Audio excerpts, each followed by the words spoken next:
Tecrübeyin me gelek caran Nisan dayı u ispat kiriye ku şopa provokasyonan ve bir rengi digiji hezin tarihin dınav devlet edene. Jiber beyi keci dve devlet beyi şık suçların van erişan eşkere bike. Tecrübeyin me di derbare şere nefxayı da gelekin. U van şeran mıxabın buna sebeba kuştina be hezaran xoşku birayin me.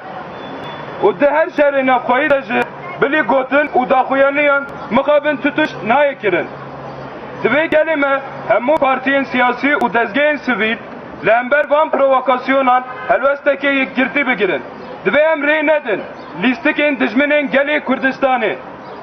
Divê dezgehên mayîn de yên ku ji hemû aliyên civatê vê bê qebûlkirin bê damezrandin û ev dezgehên bikaribin rê li ber van provokasyonan û şerên navxwayî bigirin. Divê herkes divê derbarê de berpirsariyên xwe dicih bîne. Em piştgiriya xwe helwesta HDP û Hüdaparê dikin ku banga sükunetê kirîbûn. Divê gelê me li hember van provokasyonan hişyar bin. Hak PDK Bakur KDP te.